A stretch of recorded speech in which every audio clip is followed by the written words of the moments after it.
لطف مرنے میں ہے باقی نہ مزہ جینے میں، کچھ مزہ ہے تو یہی خون جگر پینے میں۔ کتنے بیتاب ہیں جوہر میرے آئینے میں، کس قدر جلوے تڑپتے ہیں میرے سینے میں۔ اس گلستان میں مگر دیکھنے والے ہی نہیں، داغ جو سینے میں رکھتے ہوں وہ لالے ہی نہیں۔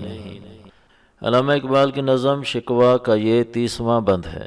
پہلے شعر میں علامہ صاحب اپنی حالت زار بیان کرتے ہوئے کہتے ہیں کہ اب زندگی تلخ ہو گئی، زندہ رہنے میں کوئی لطف نہیں، اور اب تو انسان موت کی بھی طلب نہیں کر سکتا، کیونکہ مرنے میں بھی اب مزہ نہیں۔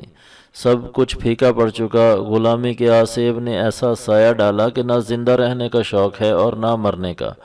ہر وقت کڑنے اور خون جگر پینے کے سوا کوئی کام نہیں، اور اب اسی کام میں مزہ آتا ہے۔ دوسرے شعر میں جوہر سے مراد وہ عنصر ہے جس کی وجہ سے آئینے میں چمک پیدا ہوتی ہے۔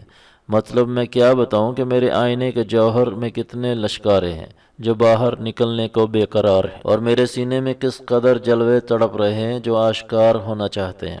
مراد اندر مسلمانوں کی تکالیف کا درد ہے جو میں بیان کرنے کو بے قرار ہوں، لیکن افسوس اس باغ میں اب اہل نظر لوگ باقی نہیں رہے، اب کسی کو میرا درد محسوس نہیں ہوتا۔ آخری شعر میں لالے سے مراد سرخ رنگ کا وہ پھول ہے جس کے درمیان ایک کالے رنگ کا دھبا بھی موجود ہوتا ہے۔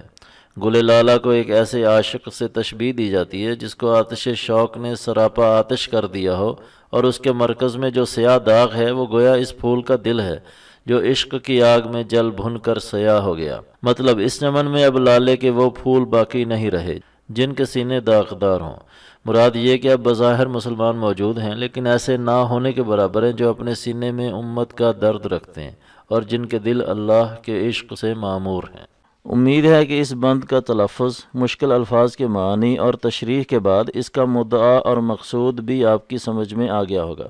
علامہ صاحب کی مکمل شاعری کو اسی طرح سمجھنے کے لیے ہمارا چینل سبسکرائب کریں اور دوستوں کے ساتھ ہماری ویڈیوز کو شیئر کریں۔